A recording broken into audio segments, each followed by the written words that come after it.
Pensa só, duas palavras gravadas num templo lá na antiguidade foram suficientes para mudar o curso da filosofia para sempre. Conhece-te a ti mesmo.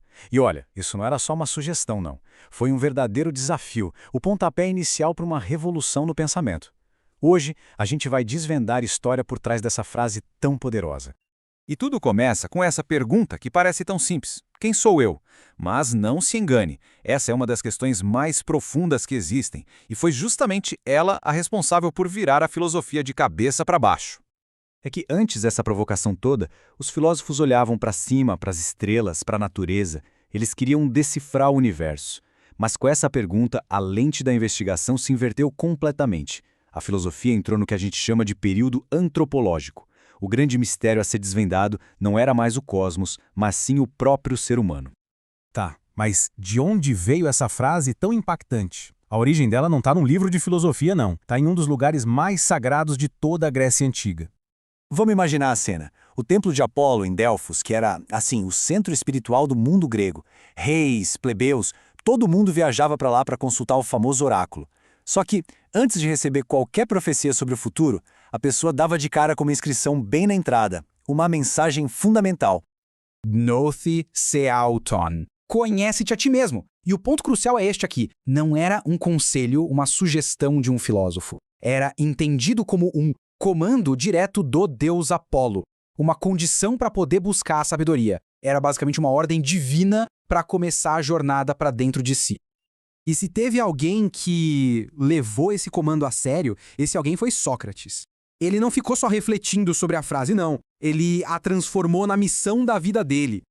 Sócrates é super famoso por aquela frase paradoxal: só sei que nada sei. Mas calma, isso não é uma declaração de derrota, muito pelo contrário.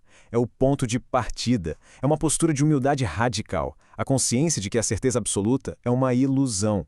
Para Sócrates, admitir a própria ignorância era o primeiro e mais essencial passo para se chegar à verdadeira sabedoria.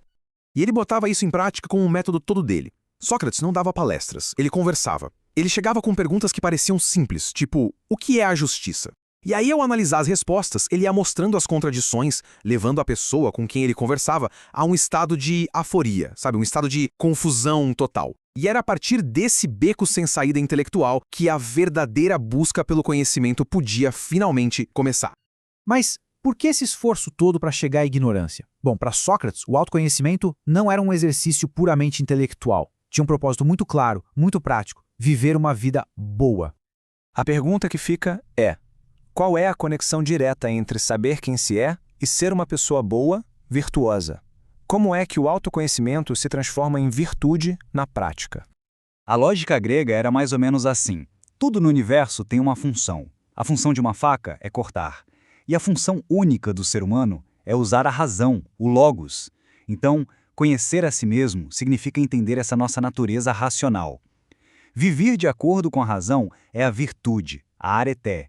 E o resultado de uma vida virtuosa não é um prazer passageiro, mas a eudaimonia, um estado de florescimento, de felicidade plena.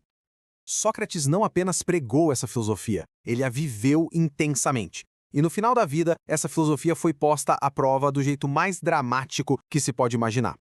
Vamos voltar no tempo. Atenas, ano 399 a.C. O homem que passou a vida inteira questionando tudo e todos está agora ali, no banco dos réus. As acusações? Corromper a juventude e desrespeitar os deuses da cidade. O julgamento revela um contraste gritante. De um lado, Sócrates, guiado pela sua consciência, pela busca incansável da verdade. Do outro lado, seus acusadores, movidos por ressentimento, por inveja pura. Eles não atacavam as ações de Sócrates, mas sim quem ele era. A integridade que ele representava incomodava, e muito. Já na prisão, Sócrates imagina um diálogo com as próprias leis de Atenas. É um momento poderosíssimo que Platão registrou. As leis dizem a ele que, se ele morrer, ele vai ser vítima da injustiça dos homens, e não da injustiça das leis. Ao se recusar a fugir, ele mostra uma lealdade inabalável não só aos seus princípios, mas à própria ideia de uma sociedade justa. Depois da condenação, Sócrates se depara com uma escolha final, definitiva. Ele podia aceitar o exílio, abandonar Atenas, abandonar sua missão para sempre, ou podia enfrentar a pena de morte. Ele escolheu a coerência. Para Sócrates, abandonar sua missão e trair quem ele era seria uma espécie de morte em vida. Seria algo muito pior do que o veneno. O profundo conhecimento que ele tinha de si mesmo tornou essa escolha, por mais trágica que pareça, a única possível. A morte de Sócrates não foi de jeito nenhum o fim de sua filosofia. Muito pelo contrário, ela cimentou o seu legado, transformando a jornada interior num pilar do pensamento ocidental. A forma como Sócrates viveu, e principalmente como ele morreu, estabeleceu o autoexame como algo central na nossa cultura. Ele nos deixou uma espécie de mapa para essa jornada interior, para a busca por uma vida autêntica. E essa busca continua sendo tão relevante hoje quanto era na Grécia Antiga. A psicologia moderna fala em autenticidade, que é essa harmonia entre quem somos por dentro e como agimos por fora. A gente ainda enfrenta as pressões para se conformar, para buscar validação externa. A procura por um propósito que venha de valores internos é, na essência, a mesma busca socrática. E tudo isso se conecta com a famosa alegoria da caverna de Platão, a coragem de se libertar das sombras das opiniões dos outros para buscar uma verdade mais profunda. A jornada socrática, no final das contas, é sobre isso. Examinar as próprias crenças e questionar as sombras que a gente aceita como realidade. A pergunta que Sócrates deixa ecoando através dos séculos permanece como um convite atemporal para todos nós. Quais sombras estamos prontos para confrontar? Com essa reflexão, a gente encerra a nossa análise de hoje.